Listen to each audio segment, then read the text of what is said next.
Bismillahirrahmanirrahim viewers, how are you all? Well, I am really thankful to those all who have written so wonderful comments to encourage me. Thank you very much, and I'm sure that you have liked the content of my video.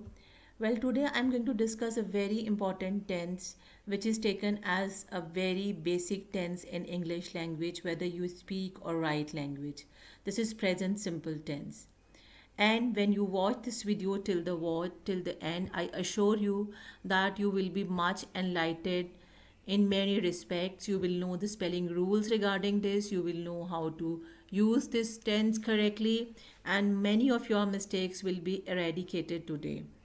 But before we move on, I request you to please subscribe my channel right now.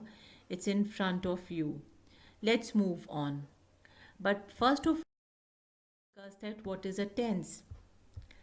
Tense is actually a very important concept of any language, and it is a specific way to use verb to express time or state. You can express time or state using a tense. It can be in present, it can be in past, or it can be in future. My today's focus is on present tense. Let's see what is present tense.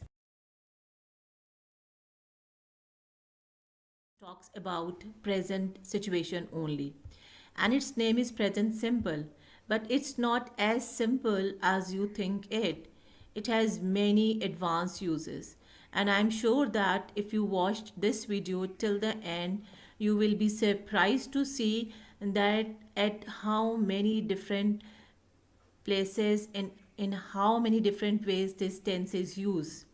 Simple present tense is used for telling about the habits.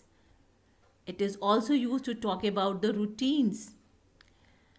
Particularly, newspaper headings are written in using present simple tense. You will be surprised that newspaper talks about past events, but no, the headings are always written in present simple tense. This we are going to discuss. When we are talking about fixed arrangement, fixed timetable, again we use present simple tense. When we want to talk about the universal truths, then again this tense is used. Permanent situations are also told by using this tense.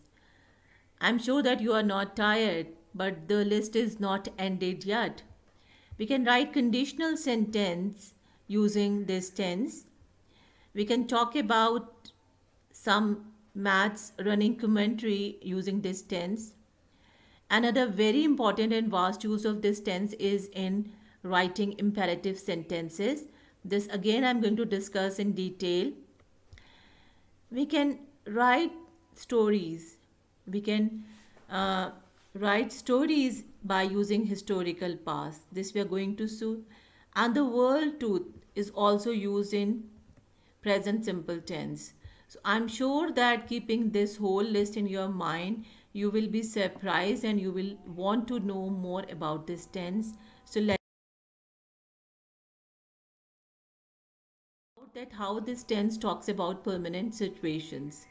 When we want to talk about some unchanging situations, our emotions and wishes, then we use this tense. Look at this. I live in London. That I'm still living in London, it's my permanent condition. My brother teaches in a college. My brother teaches in a college, it's mean that till now he is there. This is his permanent situation till now. Okay, look at this that I have done a blue color to the main verb and there isn't any helping verb. But this last S is added and it's being readed. I'm going to talk in detail. I feel dizziness when I go out in a hot weather. So this is your emotions. My brother wants to be a doctor. This is a wish. So did you notice that how nicely we can talk about permanent situations, we can talk about emotions, we can talk about wishes using. Another very important use of present tense is when we want to talk about a routine and habits. I get up early in the morning. This is my routine. This is my habit. We have our breakfast at 7 o'clock. So, this is a scheduled plan thing with us. So when we are talking about our routine, when we are talking about our habits, then again we use this tense, and for this reason, this tense is often called habitual tense. Well, another important use of this tense is to talk about sequence of actions in the present tense. And for this, you can use these words like first, second, then, afterwards. Look at this example. First, I wake up. Then I have breakfast. So, did you notice the sequencing in this sentence? Look at another example. After school, I switch on my computer, comma, one action is done. Then I check my emails, another action is done. And after that, I play my favorite game. So, did you notice that there is a sequence of three different works done one after the other? So, in this way, again, you use present simple tense. So, it's mean that knowing it correctly and putting it in correct and grammatically better order is really very important. When we want to talk about journal truth, universal truths, then again we use this tense. The sun rises in the east. This is a fact, a natural fact. It doesn't change. So such sentences are always placed or expressed using present simple tense. Cats drink milk. Again, it's a fact. A seed becomes a plant. So these are some realities of the nature. These are some facts of the nature which don't change. They are same till the beginning of this world and they will remain same till the end. So such facts are also narrated by using present simple tense. So I'm sure that whenever you are writing any such fact, you're writing that birds fly, you're writing that water flows, you want to write that a boy grows to become a man, you are going to use present simple tense correctly. Another very important use is to talk about some scheduled things, some arrangements, some timetables. Look at the example. The plane flies to London every Monday. It's a set plan for this plane. So that is why present simple tense is used. My class starts. It always starts at 8:30. It's a set time. It never changes. It never fluctuates. So that is why it is going to be done in present simple tense. The train arrives in the evening. So this is a planned time for this train's arrival. So when we want to talk about scheduled things, when we want to talk about some things which have a certain timetable, they have a fixed arrangement, again we are going to use this tense. Tense has a very important and vast use when we are writing imperative sentences. Now, what are imperative sentences? Sentences have many functions, which I'm going to discuss one by one. But look at the structure. These sentences don't have a subject. Subjects mean I, you, we, they. Because we always assume that they have you subjects. So that is why it is never written here. Now let's see that what is the function of imperative sentence and how present tense is involved in it. We can write imperative sentences to talk about directing somebody, giving orders or commands. Look at the example. When we say wake up now, so we are directing somebody, we are ordering somebody, or we're commanding somebody. Look at this the beginning thing. This is beginning with the first form of the verb, which is present simple. Imperative sentence can also use to give warnings or prohibition. You want to stop somebody. Look at watch out. Don't touch me. You are stopping somebody using present tense. Don't is a negative form of present simple tense. Don't touch the wire with bare hand. You are stopping somebody. You are warning somebody. Imperative can be used to give advices. Don't be panic. Don't eat too much. You are advising somebody. We can use imperative to give instructions. Many a time you follow some list to play a game, or sometimes you cook something by using a cookery book. So there the instructions are given. They are always written in present simple. Go straight ahead, then turn left. There is no subject used here. because I have just told you that there is always you is taken as the subject. Take the pills after a meal. Instruction is given here. We can give request also. We can talk about request using this tense like please don't go. Please reconsider. Let me alone, please. So here you are requesting.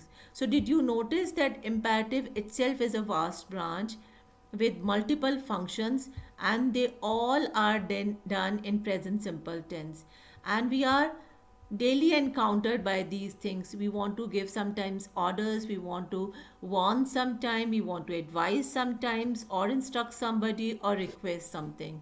So I'm sure that you will be now mindful when you are writing or speaking in imperative, and you will be putting them in correct. Another very important use, and the area where most of us make mistake, is the use of present simple in first conditional. Now, what is first conditional? First conditional is actually a complex sentence which has a condition and a result. The if part is a condition and the other clause is the result of it. If it rains, that this situation hasn't occurred yet, it is going to happen in future. I will stay at home. So this thing hasn't done, but you are assuming it, that if it rains, then you are going to stay at home. Now both of these sentences, they give the sense of future possibility. But here the present tense is joined with this future tense to give the sense of future. What we do, that we make a mistake, we can say that it will rain. This is wrong. It has to be in present. If I wake up late, I will miss the bus. So this situation is now to happen. It's for future. This is a possible condition. And if it's sunny, we'll go to the park. So this is a situation which is going to happen in future. There is a possibility it might happen, and you might go. If John leaves, Paula will be sad. This thing hasn't happened yet. This is assume that this thing might happen in the future. If I find your email, I will send you the picture. So I'm sure that you are pretty clear about the use of present simple in this complex sentence, which is called first conditional. At the place of if, we can use when, we can use unless, we can use until, we can use when.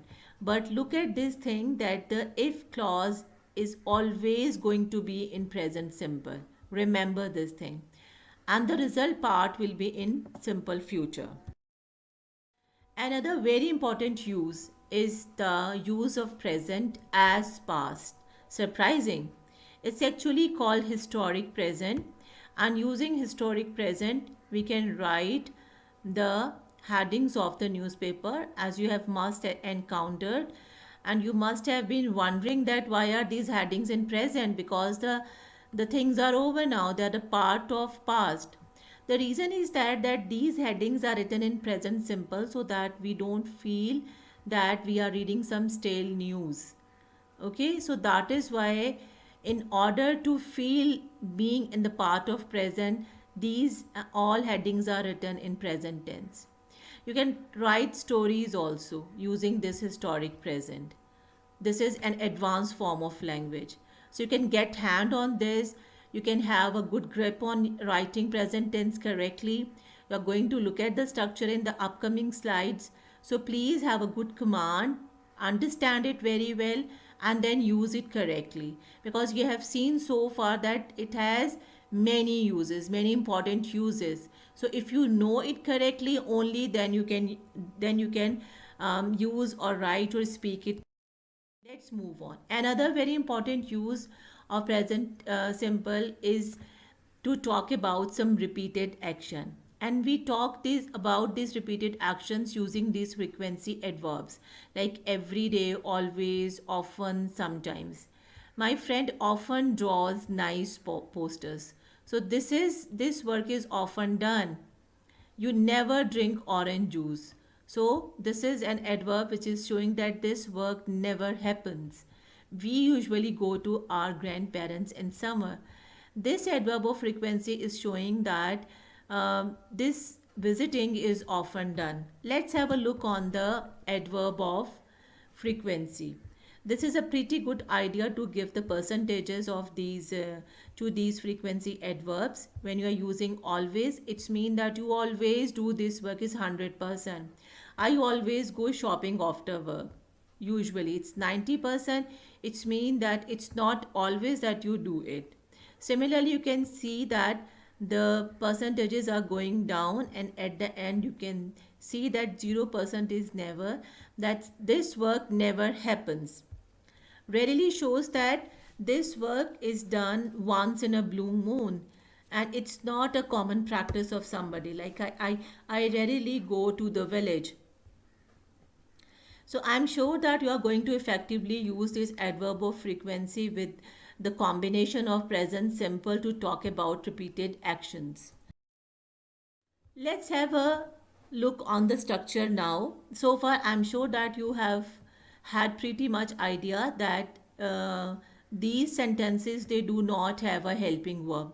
Helping verbs are is, am, are. They don't have a helping verb in the simple sentence. But there is a clear difference in the use of the verb and the negative helping verb and the question making with respect to the subject. There's a clear demarcation, and I'm sure that you're going to learn this in order not to make any mistake in it. Subjects like I, you, we, they, and some plural subjects, they will take a simple verbs first form, like I go, you go, we go. Nothing is added, no helping verb is there. They go, Ali and Sam go. I did not write the complete sentence. This can be extended like Ali and Sam go to the school. Now, here, these subjects will take a bare verbs first form. But look at this. These subjects, he, she, it, or some single name, they will take an addition of s or es in the verb. We'll say he goes, she goes, it goes well, Sarah goes to school. So, did you notice this clear difference that these subjects will take a simple verbs first form, but these will take s or es. So, I'm sure that you are going to keep this thing in your mind.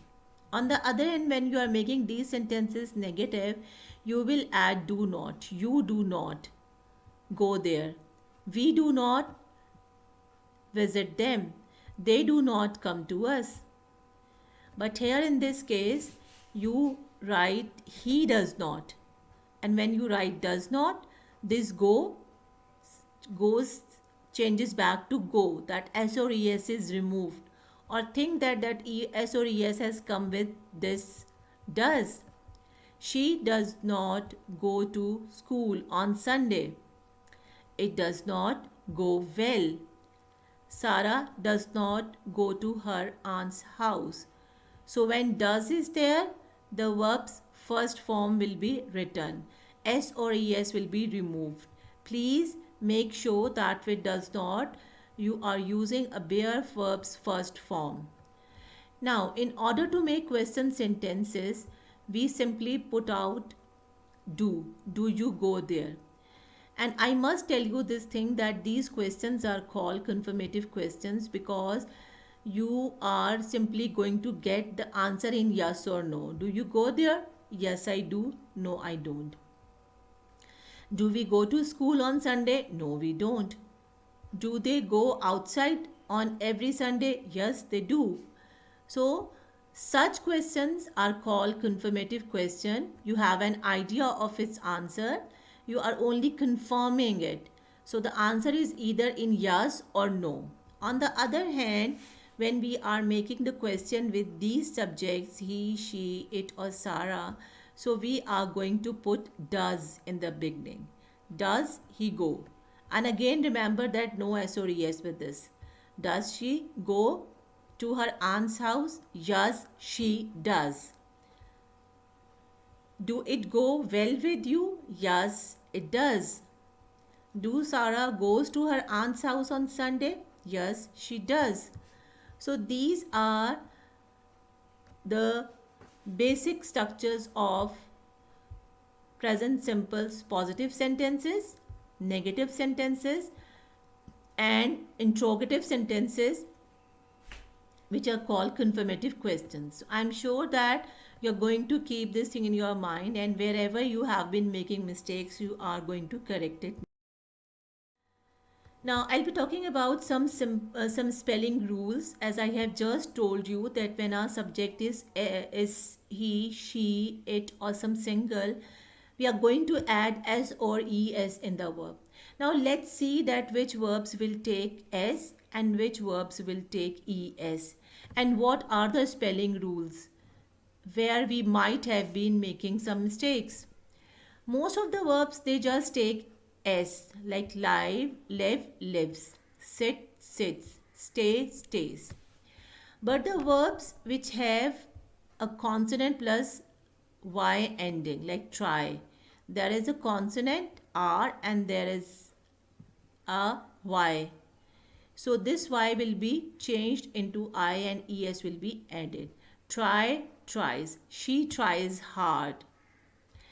Carry. Same is the situation that there is a consonant before the last y. So this y will be changed into I and es will be added. Like carry, carries. Bury, buries. So I'm sure that you have known this rule very well, that consonant plus y ending verbs will take ies. On the other hand, the verbs which are ending in s, z, ch, sh, x, or double s, they will take es. Look at the example: miss ending in double s, it will take es. Buzz ending in z, it will take es. Catch ending in ch, it will take es. Fix ending in x, it will take es. Then word teach, teaches. Brush, brushes. So I'm sure that many of your ideas are cleared by watching this video so far. Let's move. Now I'll be discussing WH question. But what are WH questions? You must have come across with all these words: who, what, how, when, why. So did you notice one thing, that these all words have W and H common in them? That is why we call them WH questions. And remember that unlike confirmative questions, these questions are always answered in detail. If somebody is asking why does Beth always complain so much, you will be giving a detailed answer. You cannot wrap up the thing in saying yes and no. So WH questions are always answered in detail. So here this column contains WH question with single subjects for your better understanding, and this side has WH questions with plural subject. Why does Beth? Look at this. Beth is a single subject. That is why it is taking does. When does he go? He is a single subject. So that is why it is taking does. How long does she work in a day? She is again a single subject. So that is why it is taking does. Who objects?